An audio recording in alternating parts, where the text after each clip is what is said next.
असं हे कैरीचं चटकदार लोणचं पाहिलं ना की सर्वांच्याच तोंडाला पाणी सुटतं. तापलेल्या गरमीमध्ये ना भरपूर वेळा काय होतं की जेवण जात नाही, तर अशा वेळेला अगदी सुखद अनुभव म्हणजे ताज्या ताज्या कैऱ्यांचं भरपूर खार सुटलेलं असं हे चटकदार लोणचं. वर्षभर टिकवणारं तर लोणचं आपण नेहमीच खातो, पण कैरीच्या सीझनमधलं ताजं ताजं कैऱ्यांपासून हे लोणचं बनवलेलं खाण्याची काही मजा औरच आहे. असं हे ताजं ताजं भरपूर खार सुटलेलं लोणचं जर का तुम्हाला बनवायचं असेल तर व्हिडिओला पटकन एक लाईक नक्कीच करा आणि व्हिडिओ शेवटपर्यंत नक्की बघा. अगदी अचूक साहित्यामध्ये आजचं हे आपण ताज्या ताज्या कैरीचं भरपूर खार सुटलेलं चटकदार आणि रसरशीत असं हे लोणचं आज आपण बनवतोय. पटकन रेसिपीला सुरुवात करूयात. सगळ्यात पहिल्यांदा तर आहे ना आपल्याला इथे लोणचं बनवण्यासाठी अगदी ताज्या ताज्या कैऱ्या वापरायच्या आहेत. खूप दिवसांच्या झाडावरून काढलेल्या कैऱ्या किंवा घरामध्ये आणून ठेवलेल्या फ्रीजमध्ये भरपूर दिवस ठेवलेल्या कैऱ्या इथे वापरायच्या नाहीत. लगेचच आपल्याला ताज्या ताज्या कैऱ्यांचं हे लोणचं बनवायचं आहे, तर त्यासाठी इथे मी ह्या 2 कैऱ्या घेतलेल्या आहेत. तर वजनी प्रमाण पाहायला गेलो तर साधारण अर्धा किलोच्या या प्रमाणामध्ये आजचं आपण लोणचं बनवणार आहोत. अर्धा किलोच्या या कैऱ्या इथे मी 2 घेतलेल्या आहेत. सर्वात आधी या कैऱ्या आपल्याला पाण्यामध्ये अशा अर्धा ते पाऊण तास ठेवायच्या आहेत, जेणेकरून त्या कैऱ्यांमधली जी काही उष्णता आहे ती कमी होईल. त्यानंतर स्वच्छ अशा नॅपकिनने कॉटनच्या ह्या ज्या कैऱ्या आहेत ना त्या पूर्णपणे कोरड्या करून घ्यायच्या. या पद्धतीने अशा प्रकारे ह्या कैऱ्या ज्या आहेत ना त्या आपल्याला अगदी कोरड्या करून घ्यायच्या आहेत. त्यामध्ये जराही पाण्याचा अंश राहता कामा नये, इथे एवढी काळजी घ्यायची आहे. त्यानंतर आपण जी काही सुरी वगैरे वापरणार आहोत तर ती सुद्धा अगदी कोरडी अशीच आपल्याला वापरायची आहे. कैऱ्या कापण्यासाठी घेतलेला चॉपिंग बोर्ड सुद्धा अगदी कोरडाच हवा आहे. त्यामध्ये जराही ओलसरपणा आपल्याला इथे नको आहे, जेणेकरून आपल्या इथे कैऱ्याचं जे काही लोणचं आहे ते खराब होईल. सगळ्या गोष्टींची इथे काळजी घेतली ना तर आपलं हे लोणचं अगदी महिनोन-महिने आरामशीर टिकतं. देठाकडचा भाग कट करून घेतल्यानंतर आपल्याला या कैऱ्यांच्या बारीक बारीक अशा फोडी करून घ्यायच्या आहेत. आता तुम्ही इथे पाहू शकताय की कैरी कट केल्यानंतर आतील जो काही भाग आहे ना तर तो अगदी सहज निघत आहे. तर अशा पद्धतीने आपल्याला या कैऱ्या इथे कट करून घ्यायच्या आहेत आणि हा जो कडक भाग आहे ना तर तो आपल्याला सुरीच्या मदतीने काढून घ्यायचा आहे. आता इथे आपण या कवळ्या कैऱ्यांचंच लोणचं बनवतोय, कारण आतील जो भाग आहे ना तो परिपक्व झालेला नाहीये आणि जे काही वर्ष ते 2 वर्ष लोणचं टिकवतात ना तर त्यामधील जो आतला भाग आहे ना तो परिपक्व झाल्यानंतरच हे लोणचं इथे बनवलं जातं. पण आज आपण अगदी कवळ्या ताज्या कैऱ्यांचं लोणचं बनवतोय. ताज्या कैऱ्यांचं हे जे काही लोणचं आहे ना ते खूप जास्त दिवस टिकत नाही, म्हणूनच परिपक्व झालेल्या कैऱ्यांचं लोणचं इथे वर्ष ते 2 वर्ष टिकवण्यासाठी बनवलं जातं. आजचं हे ताजं लोणचं बनवण्यासाठी मी इथे कवळ्याच कैऱ्या घेतलेल्या आहेत, तरी सुद्धा आतील जो भाग आहे ना तो बऱ्यापैकी कडक झालेला आहे. आतील जो काही बाठा म्हणतात तर तो तयार झालेला आहे.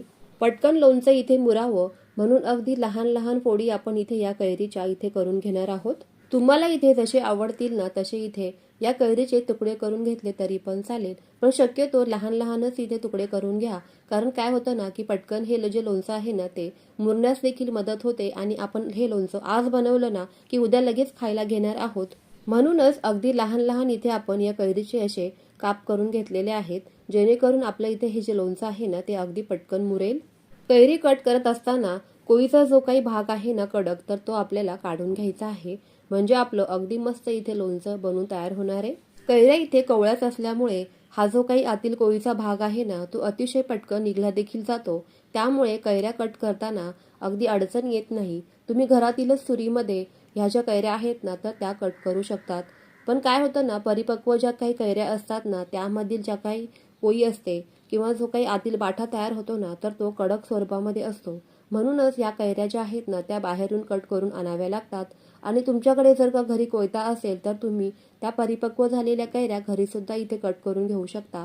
पण इथे अगदी सुरीनेच या कैऱ्या अगदी मस्त कट होत आहेत आणि आतील जो भाग आहे ना संपूर्णपणे तो इथे मी काढूनच घेत आहे. सेम पद्धतीने इथे आपल्याला दोनही कैऱ्या अगदी बारीक बारीक अशा कट करून घ्यायच्या आहेत. आता या कट करून घेतलेल्या कैऱ्या अशाच आपल्याला बाजूला ठेवून द्यायच्या आहेत. यामध्ये जरा देखील पाणी वगैरे जाणार नाही, तर इथे एवढी काळजी घ्यायची आहे. भरपूर उष्णता असल्यामुळे लोणचं इथे खराब देखील होऊ शकतं, म्हणून एवढी इथे काळजी घ्यायची आहे. आता हे लोणचं असंच बाजूला ठेवून देऊयात, तोपर्यंत पुढची तयारी करूया. ताज्या कैऱ्यांचं जरी आपण हे लोणचं बनवतोय तरीसुद्धा अगदी महिनाभर तर हे लोणचं टिकणार आहे. त्यामुळेच आहे ना आपल्याला ही जी काही डाळ आहे ना मोहरीची तर ती भाजूनच घ्यायची आहे. अर्धा किलोच्या कैऱ्यांसाठी इथे अर्धी वाटी मोहरीची डाळ अगदी परफेक्ट प्रमाण आहे. आता ही डाळ तुम्हाला कुठल्याही किराणाच्या दुकानामध्ये अगदी सहज मिळून जाईल. खूप जास्त वेळ नाही, पण अगदी 2 ते 3 मिनिटं आपल्याला ही जी डाळ आहे ना मोहरीची ती मस्त अशी भाजूनच घ्यायची आहे. गॅस अगदी स्लो ठेवायचा आहे. खूप जास्त डाळ करपवायची नाही किंवा गडद रंगावर भाजायची नाही, ज्यामुळे ही कडवट लागेल. हलकीशी ही डाळ भाजून झाल्यानंतर लगेचच ती एका मोठ्या प्लेटमध्ये थंड होण्याकरिता काढून घ्यायची आहे. त्याच कढईमध्ये आपल्याला 1 ते 1.5 चमचा इथे बडीशेप घ्यायची आहे. बडीशेपमुळे लोणच्याला अगदी मस्त अशी चव येऊन जाते. बडीशेप सुद्धा अगदी हलकीशी 1 ते 2 मिनिटभर आपल्याला अशी परतून घ्यायची आहे. खूप जास्त करपवायची नाही. अर्धा किलोच्या कैऱ्यांसाठी इथे 1 चमचा मेथीदाणे घ्यायचे आहेत. आता हे मेथीदाणे जे आहेत ना ते आपल्याला तेलावरती भाजून घ्यायचे आहेत. चमचाभर तेलामध्ये मेथीचे दाणे हे आपल्याला भाजून घ्यायचे आहेत, जेणेकरून ते आतपर्यंत मस्त असे भाजले जातील. अशा पद्धतीने हे मेथीदाणे भाजून घेतले ना तर हे लोणचं जे आहे ना ते अजिबात कडवट लागत नाही. त्यामुळे इथे ही प्रोसेस स्किप करायची नाही. अगदी या पद्धतीने आपल्याला हे मेथीदाणे भाजून घ्यायचे आहेत आणि भाजून झाल्यानंतर लगेचच यामध्ये 1 मोठा चमचा हिंग घालायचा आहे. हिंग घातल्यामुळे लोणच्याला अगदी मस्त असा फ्लेवर इथे येऊन जातो.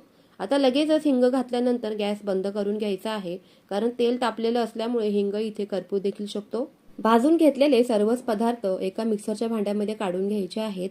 लक्षात ठेवायचे की जे काही आपण भांडे किंवा चमचा वापरणार आहोत तर ते सर्वच कोरडं असंच वापरायचं आहे. त्यामध्ये जराही पाण्याचा अंश नको आहे. सुरुवातीला आपण हे मेथीदाणे अगोदर मिक्सरमध्ये बारीक फिरवून घेऊयात आणि त्यानंतर मोहरीची डाळ आणि बडीशेप यामध्ये घालायची आहे. खूप जास्त बारीक पावडर इथे करायची नाही. थोडंसं जाडसरच हे भरड आपल्याला इथे ठेवायची आहे. अगदी याच पद्धतीने आपल्याला ही जाडसर अशी भरड इथे ठेवायची आहे. आता हे सर्वच जे काही मिश्रण आपण मिक्सरमध्ये तयार केलं होतं ते एका काचेच्या बाउलमध्ये किंवा मग सिरॅमिकच्या एखाद्या भांड्यामध्ये तुम्ही हे लोणचं इथे बनवायचं आहे. सर्वच मसाला इथे मी या बाउलमध्ये काढूनच घेते. आमटी खाण्याची जी काही वाटी असते ना तर त्याच वाटीने मोजून इथे आपल्याला अर्धी वाटी तेल घ्यायचं आहे. शेंगदाणा तेल तुम्ही इथे वापरू शकतात. आता हे तेल आपल्याला कडकडीत गरम करायचंय. मोहरी यामध्ये घातल्यानंतर मोहरी अशी फुटली गेली पाहिजे, या पद्धतीने हे आपल्याला तेल गरम करून घ्यायचंय. बाउलमध्ये तयार केलेल्या मसाल्यामध्ये इथे आपल्याला 1 ते 2 चमचे हळद घालायची आहे आणि त्यानंतर आपल्याला इथे काश्मीरी लाल मिरची पावडर घालायची आहे, जेणेकरून लोणच्याला अगदी मस्त असा रंग येऊन जाईल. तिखट जे काही लाल असतं ना तर ते वापरायचं नाही, कारण आपण हे जे लोणचं आहे ना ते तोंडी लावणार असतो आणि ते नुसतंच आपण खात असतो. त्यामुळे तिखट लागू नये यासाठी इथे काश्मीरी लाल मिरचीचा वापर करायचा आहे, जी रंगाने फक्त लाल असते पण चवीला खूप जास्त तिखट नसते.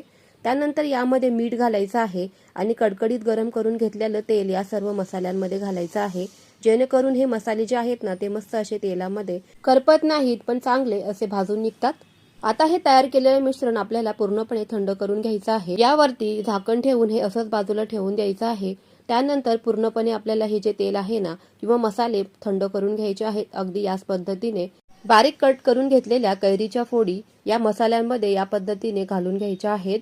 लक्षात ठेवायचं की आपला हात जो आहे तो अजिबात ओलसर राहता कामा नये किंवा यामध्ये पाण्याचा अजिबात अंश गेला नाही पाहिजे. इथे एवढीच फक्त काळजी घ्यायची आहे. गरम मसाल्यामध्ये जर का या फोडी घातल्या ना तर त्याला वाफ सुटते, पाणी सुटतं आणि जेणेकरून आपल्या कैऱ्या अगदी मऊ पडतात आणि त्याचमुळे ना बुरशी लागण्याची दाट शक्यता असते. त्यामुळेच अगदी आपल्याला हा जो मसाला आहे ना तो पूर्णपणे थंड करून नंतरच यामध्ये या कैरीच्या फोडी अशा घालून घ्यायच्या आहेत. त्यामुळे थोडीशी आपल्याला इथे काळजी घ्यायची आहे की रूम टेम्परेचरला हे मसाले आल्यानंतरच यामध्ये या कैरीच्या फोडी घालून घ्यायच्या आहेत. आता या कैरीच्या फोडी मसाल्यामध्ये चांगल्या पद्धतीने मिसळून घ्यायच्या आहेत, म्हणजे मसाला सर्वच बाजूंनी एकसारखा असा लागला गेला पाहिजे. अशा पद्धतीने आपल्याला हे लोणचं मस्त असं मिसळून घ्यायचंय. तुम्हाला जर का इथे जास्तीचा खार आवडत असेल तर आपण इथे अर्धी वाटी मोहरीची डाळ वापरली तर तुम्ही पाऊण वाटी मोहरीची डाळ वापरली तरी पण चालेल. या पद्धतीने आपल्याला हे जे लोणचं आहे ना ते रात्रभर मुरण्यासाठी असं प्रेस करून ठेवायचं आहे, म्हणजे दाबून असं आपल्याला ठेवायचंय आणि त्यावरती झाकण ठेवून आपण उद्या सकाळी हे लोणचं किती छान मुरलेलं आहे ते तुम्हाला मी दाखवते. रात्रभरातून 12 ते 13 तासांमध्ये फक्त हे मध्ये अगदी तुमच्या लक्षात आलं तर या लोणच्याला खालीवर असं करून घ्यायचं आहे. नाही केलं तरीही काहीच हरकत नाहीये. रात्रभरामध्ये हळूहळू या लोणच्याच्या फोडी मस्त अशा तेलामध्ये मुरल्या आहेत आणि त्याला खारही किती छान असा सुटलेला आहे, तुम्ही पाहू शकताय. परफेक्ट साहित्यांचं प्रमाण घेतल्यामुळे एकाच दिवसामध्ये एकाच रात्रीमध्ये किती मस्त असा या लोणच्याला खार सुटलेला आहे, तुम्ही बघू शकताय. वातावरणामध्ये बरीचशी उष्णता आहे, खूप गरम होत आहे, त्यामुळे ना शक्यतो हे लोणचं आहे ना अगदी पाऊस पडला ना की मगच घातलं जातं. कारण कैरीचं हे लोणचं बनवल्यानंतर त्याला थंडावा हवा असतो. पहिला पाऊस पडल्यानंतर थोडंसं वातावरण गार होतं आणि त्यानंतरच वर्षभर टिकणारं कैरीचं लोणचं हे घातलं जातं. म्हणूनच हे लोणचं आपल्याला थंड जागी ठेवायचं आहे. जिथे कुठे घरामध्ये जास्त उष्णता नसेल अशा जागी तुम्ही हे लोणचं बनवून ठेवू शकतात. सध्या वातावरणामध्ये इतकी उष्णता आहे ना की घरामध्ये थंड जागा मिळणं मुश्किलच आहे. त्यामुळे ना आपण हे जे लोणचं बनवलंय आज, तर ते काचेच्या बरणीमध्ये भरून फ्रीजमध्ये ठेवणार आहोत. त्यामुळे अगदी महिनाभर हे लोणचं अजिबात खराब होणार नाही. बरणी घेताना सुद्धा अगदी आपल्याला स्वच्छ धुवून पुसून किंवा उन्हामध्ये वाळवून घेतली तरी पण चालणार आहे. कारण यामध्ये जराही पाण्याचा अंश नको आहे, जेणेकरून आपलं लोणचं इथे खराब होईल. लोणचं कधीही जेव्हा तुम्ही घेणार ना खायला, त्यावेळेला चमचा सुद्धा ओलसर असा घालायचा नाही बरणीमध्ये, जेणेकरून बुरशी येईल किंवा ओलसर असं काही आपलं लोणचं इथे राहील. त्यामुळे ना काही छोट्या ह्या गोष्टी आहेत, तर त्या जर का तुम्ही लक्षात ठेवून लोणचं बनवलं ना तर अजिबात हे लोणचं खराब होत नाही. अशा पद्धतीने हे लोणचं काचेच्या बरणीमध्ये भरून झाल्यानंतर वरतीपर्यंत हा जो मसाला आहे ना तो अगदी छान दिसत आहे. मसाल्याचा रंग तर पहा काय सुंदर आलेला आहे आणि लोणचं सुद्धा अगदी बघता क्षणी कोणालाही खाण्याची इच्छा होईल असं आपलं इथे बनवून तयार झालेलं आहे. रेसिपी आवडली असेल तर एक लाईक नक्कीच करा. त्याचबरोबर जास्तीत जास्त तुमच्या फ्रेंड्स आणि फॅमिली सोबत रेसिपी शेअर नक्की करा. अशाच प्रमाणबद्ध रेसिपीसाठी चॅनेलला सबस्क्राईब करून बाजूलाच असलेले बेल आयकॉन देखील प्रेस करा. चला तर फ्रेंड्स, पुन्हा भेटूया. तोपर्यंत बाय बाय.